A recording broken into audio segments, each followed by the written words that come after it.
15/9/2020 की है। इसमें ये जो है कुंवर साय नगेशिया, एक 6 साल की बच्ची जो मक्के की बाड़ी में खेल रही थी, उसको बहला फुसला करके, पड़ोसी की लड़की थी, है ना, बहला फुसला करके उसको वो ले जाता है और उसके साथ कपड़ा खोल करके 6 साल की बच्ची के साथ बलात्कार करता है। बच्ची की ये स्थिति, बच्ची बोल नहीं पा रही थी, इसके कारण थाना प्रभारी के द्वारा हालांकि उसको साक्षी में नहीं शामिल किया गया था, लेकिन ट्रायल कोर्ट की मैडम वंदना दीपक देवांगन के द्वारा ये कृत्य को देखते हुए, इस आपराधिक कृत्य को देखते हुए ट्रायल बहुत जल्दी करा करके और अपराधी को इसके लिए दंडित किया। और बड़े मुश्किल से जो पीड़िता थी उसको अपने माने पारिवारिक परिवेश में ढालने के बाद कई घंटों उनके साथ, जैसे अपने बच्चों के साथ जैसे परिवार के सदस्य बिहेव करते हैं, वैसा उस स्थिति में ढालने के बाद कई घंटे के बाद वो बच्ची तैयार हो पाई। और गुड़िया के माध्यम से उससे जब पूछा गया, पूरी स्थिति बताई कि कैसे क्या किया था, ऐसा किया था, क्या कपड़ा खोला, कैसे कपड़ा खोला, जो गुड़िया होता है ना, गुड़िया, उस हिसाब से फिर वो बच्ची धीरे धीरे अपनापन पाने लगी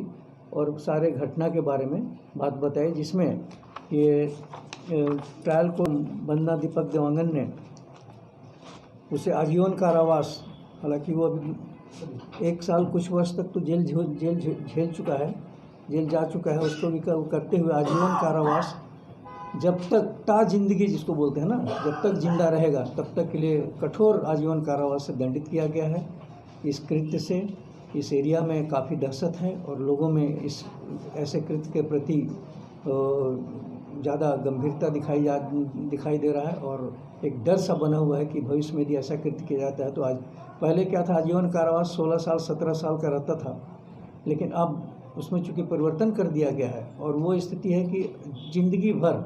माने शेष जीवन, जितने साल का उम्र वो आरोपी पार कर चुका है, उसके अलावा जितना शेष जीवन बचा है वो उसको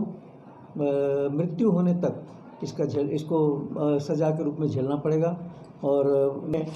बच्ची के और उसके परिवार के लिए ये शासन से हालांकि 50,000 रुपये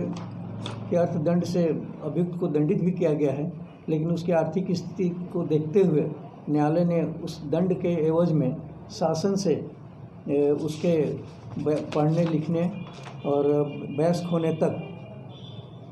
के खर्च के लिए अनुशंसा की गई है और इसके पुनर्वास के लिए 10 लाख रुपए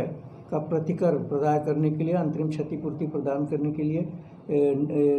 निर्देशित किया गया है। और इस कार्य के लिए ये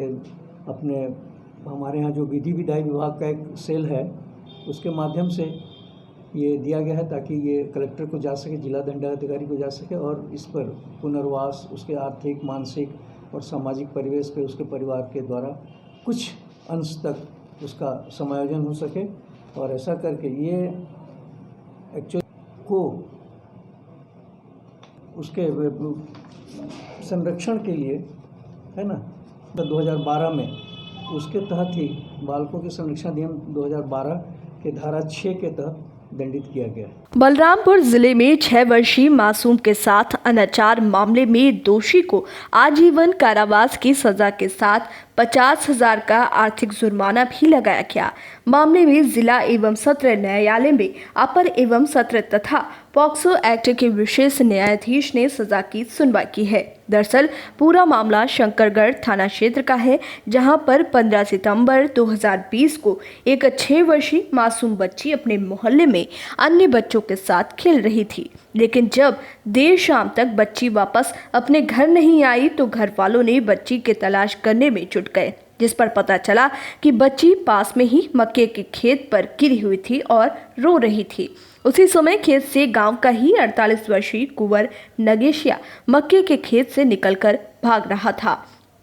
मामले को लेकर जब परिजनों ने गांव वालों की मदद से गांव में बैठक की तो उस बैठक में कुंवर नगेशिया शामिल होने नहीं आया, जिसके बाद परिजनों ने मामले की शिकायत शंकरगढ़ थाने में की, जिस पर पुलिस ने 376 का खा एवं बाल संरक्षण अधिनियम 2012 के तहत अपराध दर्ज करते हुए आरोपी को जेल भेज दिया था, जिस पर पॉस्को एक्ट की विशेष न्यायाधीश वंदना दीपक देवांगन ने आरोपी को आजीवन कारावास की सजा सुनाते हुए 50,000 रुपए का आर्थिक जुर्माना भी लगाया है। साथ ही महिला न्यायाधीश ने पीड़ित बच्ची के शारीरिक, मानसिक हानि और पुनर्वास के लिए 10 लाख रुपए प्रतिकार प्रदान करने की अनुशंसा की है। इसके अलावा पीड़ित बच्चे को 18 वर्ष की आयु होने तक किसी अच्छे शैक्षणिक संस्थान में शिक्षा प्रदान करने की व्यवस्था किए जाने के लिए कलेक्टर को निर्देश भी दिया गया है।